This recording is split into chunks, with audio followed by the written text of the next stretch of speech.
Jai Hind, Brigadier Hemant Mahajan welcomes you to a Facebook live session on Indian Navy and India's maritime and coastal security. I hope you can see me clearly. Some of the important statistics is available to you on the screen. India has a coastline of nearly 7,500 kilometers. It has two sets of island territories, the Andaman Nicobar Islands, 572 in number, Lakshadweep Islands, 27 in number.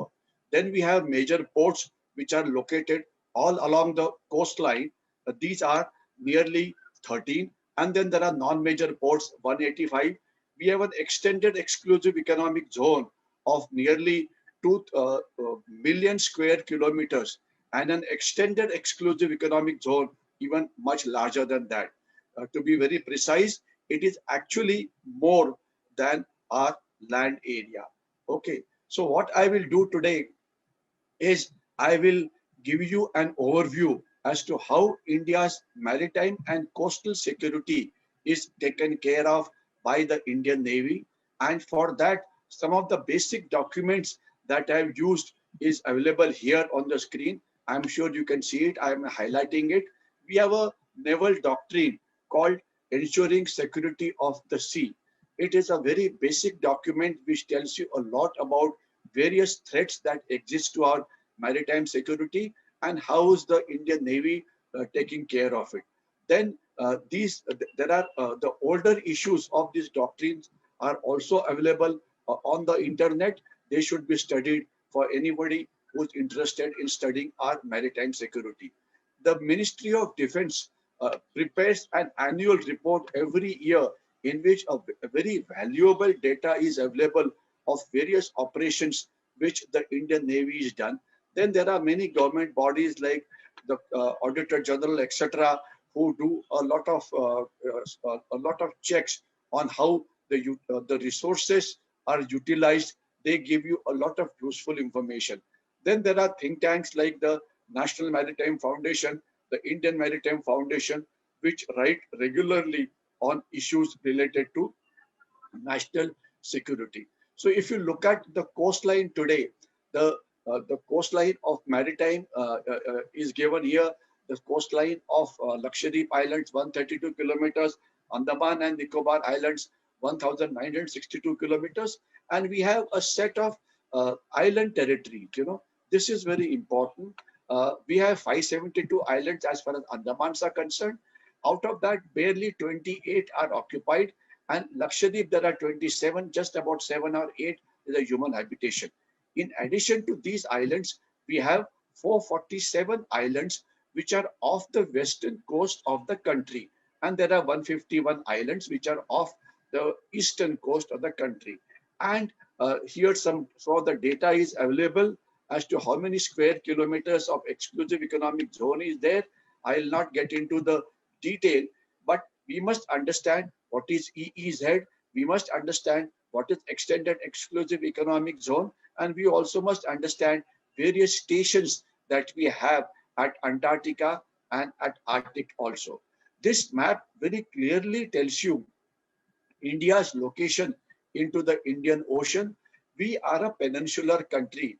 We have sea from 3 sides, and we are located in such a beautiful geopolitical location that all the shipping routes of the world passes from here. You look at, when you talk of shipping routes, you always look at which are the choke points as far as the sea is concerned. Look at, this is the Indian map, and you can see the nearest choke point is Strait of Hormuz, from where nearly 60 to 70% of the world oil goes from here, including that of China. We can block it if required, if there's an enmity with China. Then you have the Suez Canal and the choking point here. Suez Canal was in news just now when a huge container ship blocked the Suez Canal. It basically gives you a route to go to, let's say, the Europe and, of course, North America. If the Suez Canal is not available, then the route which the ships have to follow, we have to go all the way down to Africa and then go to Europe. So obviously that's a problem. And as far as the coastline of Africa is concerned, there's a problem of piracy there. So everybody wants to avoid it. The most important choke point available next to us is the Strait of Malacca. This is a very important route because 80% of the Chinese trade passes from here, and from our Andaman and Nicobar Islands, we can easily block it.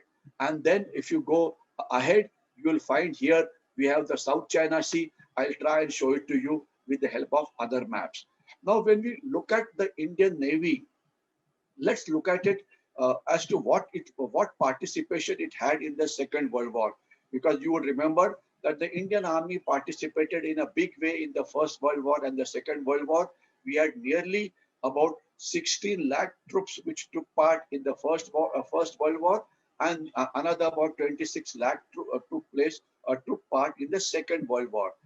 Indian Navy's participation in the World Wars was limited, and it was very small as far as the World War was concerned. However, after the country got independent, we fought a large number of wars. Indian Navy did not participate in the 1947 war. It had no participation in the 1962 war, which we fought with China. As far as the 1965 war was concerned, there was hardly any action except there was a firing on our naval base at Dwarka. However, it was the 71 war in which the Indian Army, Indian Navy participated both on the eastern coast, on the western coast. As far as the western coast was concerned, the raid by the missile boats on the Karachi harbor was a big success. It ensured that Pakistani Navy did not venture out. And on the eastern coast, blockade of the eastern coast was a good success because that ensured that the Pakistani army which was deployed in East Pakistan, now Bangladesh, just did not have escape route via the Bay of Bengal back to Pakistan. As far as the 99 Kargil war is concerned, there was very little role that the Indian Navy played, and the Ladakh standoff also, there was very little, though of course some of the naval aircraft, maritime aircraft did fly over Ladakh carrying out reconnaissance patrol. As far as Operation Pawan was concerned, it was a very important operation which Indian Army did for nearly 2.5 years in Sri Lanka, trying to sort out the LTTE or Mr. Prabhakaran. Indian Army shed a lot of blood there. Almost 3,500 soldiers were martyred here. The Indian Navy did participate in this war in terms of carrying out transportation of Indian Army troops. But as far as the other role was concerned, there was hardly any participation. We could have easily blocked the LTT, getting its help from outside, arms, ammunition, etc. But we failed to do it. Then as far as afterwards, a lot of coastal security operations have taken place because in the 60s and the 70s, we were the Indian coastline, there was a lot of smuggling which was going on, and a lot of law and order problems were coming up from the coastline.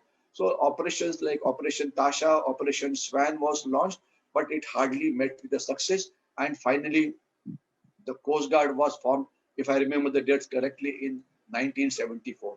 When we look at the world, we find that nearly 70% of the world is water. And if you look at the various oceans, the whole one ocean is named after India. It is called the Indian Ocean. And from here to here, and of course, since it is round, this is called the Indo-Pacific, which is now in a lot of limelight. Recently, we have had the quadrilateral cooperation in which countries like Australia, which you can see here, then Japan, then of course India and USA. These are the four important countries as far as Indo-Pacific is concerned. We will talk more about it later. This is Australia. Here we have Japan, and of course China. You can see this is the Chinese coastline, and here of course is USA. Being a round map, you cannot see Indo-Pacific in that manner correctly. Okay. Now, as far as the Indian Navy is concerned, it can carry out a lot of operations like blocking the choke points. It is responsible for protecting our offshore assets. You must understand that we have offshore assets like the Bombay High, etc., where the oil platforms are there. Our metro cities like Mumbai are located on the coastline, Mumbai, Chennai, Calcutta, etc. So the Indian Navy ensures that offshore assets are protected by the intermediate support vessels, etc. The Indian Navy is also looking after the security of the exclusive economic zone. We must understand that beyond 200 nautical miles, the surveillance operations are done by the Indian Navy with the help of its reconnaissance aircraft as well as the bigger ships which are there, etc. Then Indian Navy carries out a lot of overseas operations, especially carrying out navy to navy major exercises, etc. And the large number of exercises take place with the friendly countries. And the latest one was exercise Sea Vigil, in which we carried out coastal security exercises for the entire coastline together. Then we have exercise Milan, we have exercise Malabar, we have coordinated patrols in the Indian Ocean region with the littoral navies. We have the anti-piracy patrol, which carries out a lot of boarding operations, etc. So here, have a look at the as far as India is concerned. The coastline is shown to you with the red lines, and we have a two set of island territories. First is, of course, we have the Andaman Nicobar Islands, 1200 nautical miles. It is actually a line of sea fortresses. We will talk more about it when we see the map in detail. We have the Lakshadweep Islands, and very recently you would remember that a ship was caught by the Coast Guard in which 3,000 crores of drugs were captured. Okay, so have a look at these kind of things. And as far as the Indian Navy is concerned, not only it's involved in the coastal security of the country, but it offers assistance in terms of training to the other maritime, other coastal security forces like the Border Security Force. You are aware that Border Security Force is involved in the coastal security near the Gulf, near our Gujarat coastline, basically the Run of Kutch area. We have the CISF, Central Industrial Security Force, which guards our major ports which are there. Then we have the State Marine Police which are there. So the Navy helps them in terms of procurement of their weapons, maintenance, exploitation of boats for coastal security, carrying out training. And the most important job, of course, what the Navy is doing with regard to coastal security is manning the National Command, Control and Communication Network, in which the static networks of Indian Navy and Coast Guard integrate various multiple sensors. We'll talk more about it when we come to the main map. And this is a map which shows you that the Indian Navy has got 16 air stations which are protecting our coastline, and it is very well located as far as dominating the Indian Ocean is concerned. Of course, dominating the Strait of Malacca is concerned. Look at the Strait of Malacca. Look at the choke points here. Look at the Gulf of Aden here. We look at the Gulf of Hormuz here. Our location, Indian peninsular location, is excellent, and we are in a good position from the point of view of geography, by which we can protect our national interest very, very well. Okay, now let us go ahead. There are fishing boats. There are disaster relief which the Indian Navy does. There is a naval-to-naval interaction which is done very, very regularly by the Indian Navy with the other navies. And then there are many other issues which Indian Navy carries out during peacetime. When we look at our coastline, we find that the coastal states of Gujarat, Maharashtra, Karnataka, Kerala are located here. And we have union territories, basically of Andaman Nicobar Islands. You have Goa, we have Puducherry, etc. Okay, so as far as the maritime aspects are concerned, we have to ensure that these states are also take care of our security needs. Security of our offshore assets, we'll talk later. Security, the National Command Control Communication Network, we'll talk about it with the help of a diagram. Coastal offshore security, we'll talk about it with the help of a diagram. And coordinated patrols, which we carry out, we'll talk about it later. The Navy also has what they term as a constabulary role, basically guarding of the EEZ, carrying out anti-piracy operations, etc. So we'll talk of all these with the help of a map. Navy basically divides its role into four parts: the military role, the diplomatic role, the constabulary role, and the benign role. The objectives of these roles are given here. You can read it. The missions, the objectives are given. In the objectives under the various head, what exactly it is supposed to do is given here. Then we have the missions. But just to keep it simple, I will look at it only the specific task which Navy performs. As far as the military tasks are concerned, it carries out a surveillance of our EEZ as well as the extended exclusive economic zone. It carries out patrolling of our maritime area. It carries out maritime strikes when required. It carries out information operations. It carries out electronic warfare, cyber operations, etc. when required. It carries out protection of our offshore assets. And this is called as the VBZ basically. This is basically boarding operations, getting on top of ships which are suspect and carrying out search operations there. Then we have the harbor defense, etc. Under the diplomatic, it is providing technical assistance to the friendly navies, carrying out coordinated patrols, etc. As far as the constabulary role is concerned, in details, what the Navy carries out is the counter-infiltration patrols for stopping infiltration of arms, ammunition, stopping, I would say, illegal trade, then there's the anti-piracy operations, especially on the coast of the Africa, anti-trafficking operations in terms of drugs, fake Indian currency notes, anti-poaching operations. They are more relevant in the island territories, and also where the international maritime boundaries of the countries where we share our maritime boundaries, especially with regard to Pakistan and with regard to Sri Lanka is there. So these are the specific operations which are done. You can have a look at it. Medical and benign, we have the medical assistance, the diving assistance, etc., etc. Okay, so which are the ongoing operations which Indian Navy is doing right now? Presently, we have Operation Tasha, which is going on, Operation Nakabandi, Operation Swan, Operation Bulun. Basically, these are the operations to ensure that no anti-national forces infiltrate from the sea onto our coastline. But purely as far as the success rate is concerned, Operation Tasha, Operation Swan, there has been very little success rate. Success rate would mean catching anti-national forces, because intelligence report warn you regularly the threat which comes from the sea.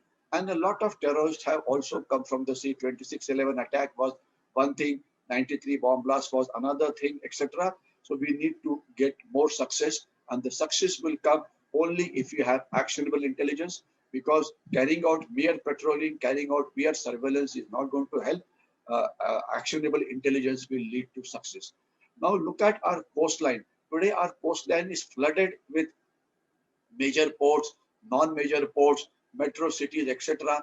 I'll not get into too much of detail, but guarding these are important. We have the Arabian Sea, we have the Bay of Bengal, we have the Indian Ocean, and we all know that almost 95% of our trade takes place from the sea. So sea routes are very, very important during peacetime, during no war, no peace, during, let's say, a war, etc.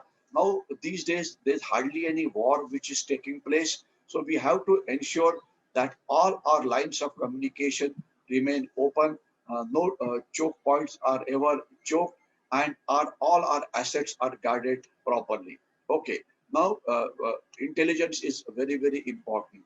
But what is most important is we require intelligence on the drug cartels. We require intelligence on transnational crime.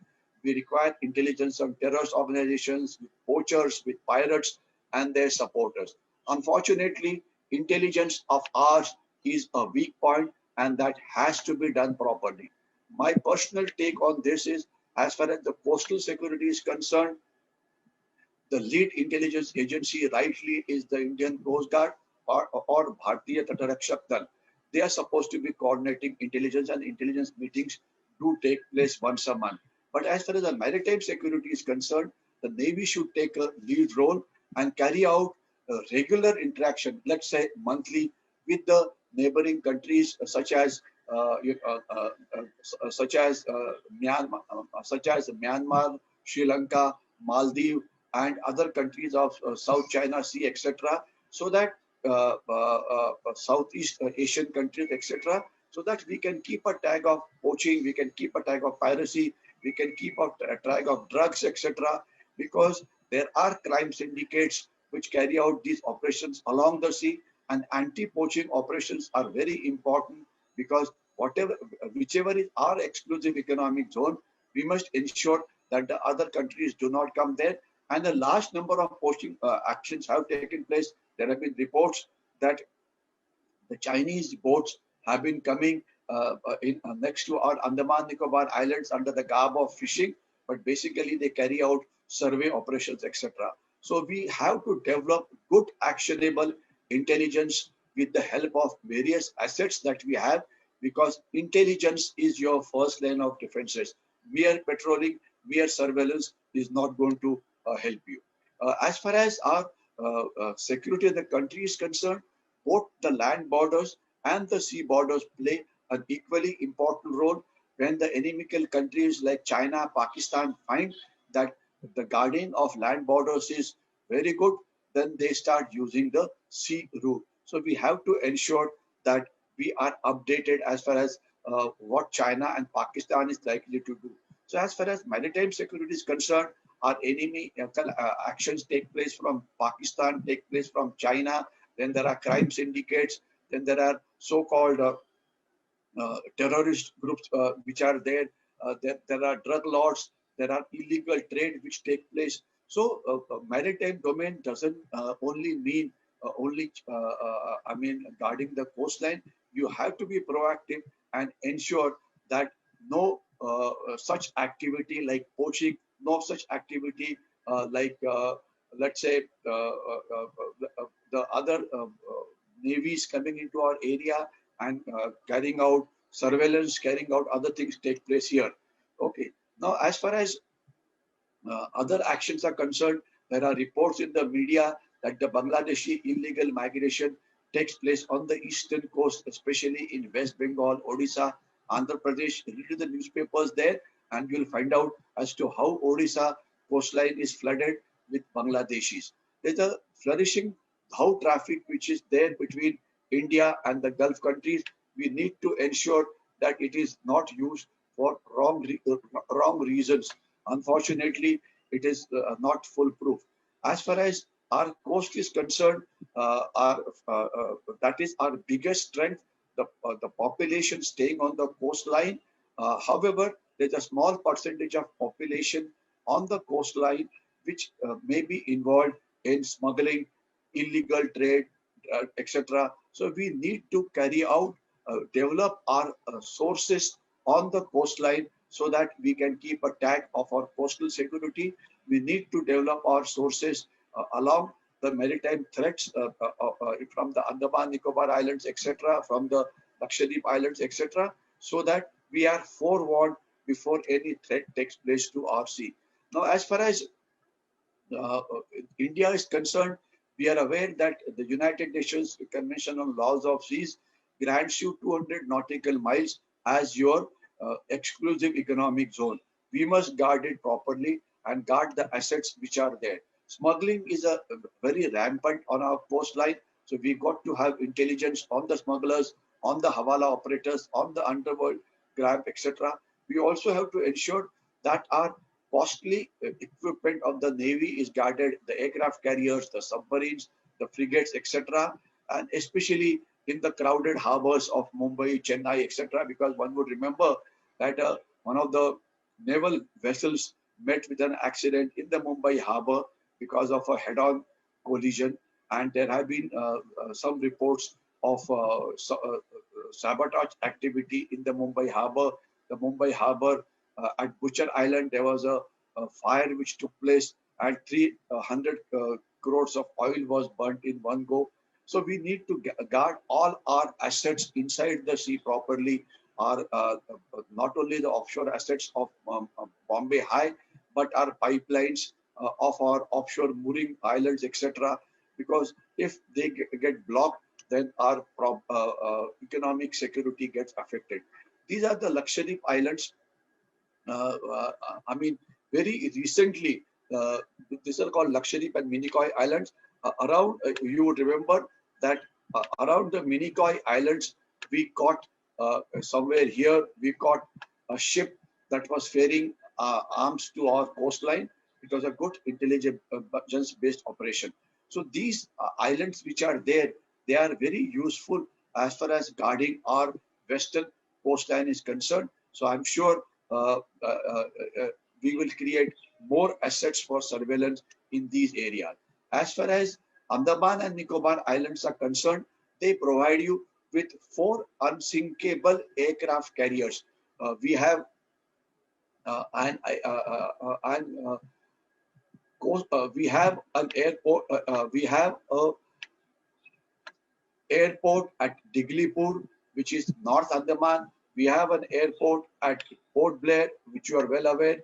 We have an airport at Car Nicobar, and we have an airport at Campbell Bay or on the Great Nicobar Islands. These four airports, when developed to a fighter aircraft specification, will provide us with 4 unsinkable aircraft carriers, which will give you extended ranges into the Pacifics, into the Indian Ocean, etc. So, as far as the armed forces are concerned, the assets in Andaman Nicobar Islands are being developed properly because this is the only place where a tri-service command is already existing, and we need to increase the presence of our surveillance assets here, be it of Navy, be it of Air Force, be it of Army, so that this gives you a line of forward defenses which can guard our nation at a long distance, and we can especially choke up China as the Malacca states are concerned. So, as far as the offshore threats are concerned, as far as the coastal threats are concerned, what we must understand is the non-traditional threats are the issue right now. Maritime terrorism, piracy, natural disasters, regional crises. While we have done a lot of improvement in the in these coming years, but we need to keep on reviewing our maritime security strategy so that it is updated, and it is the present threats which are there, it takes care of that. Because remember, as far as warfare is concerned, it is changing very, very fast. A hybrid warfare, or what the Chinese did in various domains, you are well aware, I've been speaking a lot about it. So hybrid warfare in the maritime domain, we have to keep a tag of it. And I'm sure our security forces, especially the Indian Navy, is looking at it. Okay, what we have to understand is that we are going to face a lot of asymmetric challenges, and they require a sophisticated strategy which pivots around domain awareness and an effective intelligence apparatus, and of course, a credible armed response from our naval bases, both on the east coast, on the west coast, or also on our Andaman Nicobar Islands, and also on our Lakshadweep and Minicoy Islands. Now, before I stop, which I'll be doing in next 5 minutes, I'll not talk about the Sagarmala much, because Sagarmala is a revolution which is taking place on the coastline. All that I can talk about here is Sagarmala is going to ensure that we develop our coastlines for developing our country's economy. And here, a tremendous amount of money is being pumped in to create assets, major modern post, oil exploration, etc. So I'm sure we have to keep a tag of the progress of the Sagarmala project, so that if new threats that will develop to our assets on the coastline are taken care of. I will now very quickly tell you. I'll finish off in next about, I think, 5 minutes. I'll not talk about other things, but the threats today is poaching, smuggling, infiltration of arms, ammunition, piracy, support to left-wing extremism, Bangladeshi infiltration, drugs, fake Indian currency notes, etc., etc. So we must take care of all these threats which are there. And as far as Maharashtra is concerned, we have 720 kilometers of coastline. The Kamri Kanoji uh, uh, uh, this institution of ours, Maritime Research Institute, is carrying out a lot of surveillance of the coastline. It is interacting with the coastal population. So therefore, we are able to put our feet on ground and know the latest trends that are taking place on the coastline. Before I wind up, very briefly, let me tell you, as far as the coastal and the maritime security is concerned, up to 12 nautical miles is guarded by our marine police. Then from 12 to 200 nautical miles, we have the Coast Guard, and beyond 200 nautical miles is the Indian Navy. And this is a very important aspect. That is, there are so many agencies involved in our maritime and coastal security. You have the Indian Navy, you have the Coast Guard, you have the police, you have the Border Security Force, you have the Central India Security Force, you have the Customs, you have the Immigration, you have the Port Trust, you have the DG Shipping, DG Lighthouses. Look at it, so many agencies, and these agencies, some come under the Ministry of Defense, some comes under the Ministry of Port, etc. Some can come under the Ministry of Home Affairs, etc. So coastal and maritime security, the challenges are far too many. Indian Navy as a senior most service should take care of all these challenges that are there. And I think it is my personal opinion that we do not have what is called as a maritime security advisor. We have a national security advisor, Mr. Ajit Doval is there, but we do not have a maritime security advisor. I have always felt that it is a maritime security advisor is required. When will it come? I'm not sure, but I'm told that when we have the integrated commands taking place, then the maritime command will actually look after the maritime security in a better manner. But till the time the maritime commands form, till the time these things happen, it should be the Navy which should take a lead of ensuring that all the agencies which operate as far as the maritime security is concerned, its coordination is done by the Navy. And also, I would say the Chief of Naval Staff should de facto operate as our maritime security advisor till the time some other appointment takes place. Okay, piracy, various assets. We have the frigates, we have the destroyers, we have the aircraft carriers, we have, let's say, offshore patrol vessels, we have many kinds of assets which are there. Okay, submarines. So we have the conventional submarines, we have the nuclear propelled submarines. So these are various things which are there. Okay, so I will before I wind up, I'll only say that threats to maritime security are changing rapidly. We need to ensure that we remain abreast with whatever is happening, and I'm sure that the Indian Navy is interacting with all the other security agencies, the intelligence agencies, the foreign ministry, the other ministries, so that any threat that comes to our maritime security and the coastal security is well taken care of. So I think I'll stop here and I'll see if there are any questions on the let's say on the chat box. I will try and take few. Let me see if there are any questions. Chat box, I find that there are not too many questions, but should you have any question, do fall back to me, and you can also like this video and try and share it with as many people as possible, because as far as maritime security is concerned, innovative maritime security is the order of the day. We need to apply all our brain power together.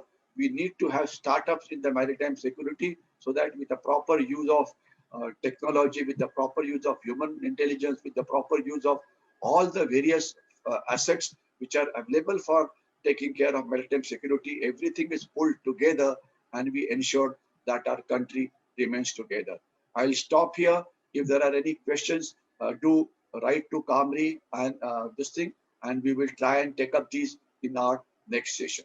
So I'll stop here. I'll stop the sharing this thing now, and I'll end the presentation here. So thank you very, very much, and do send us your questions, etc. And I think I'll stop here with this thing that do like this video and share it with as many people as possible. Jai Hind.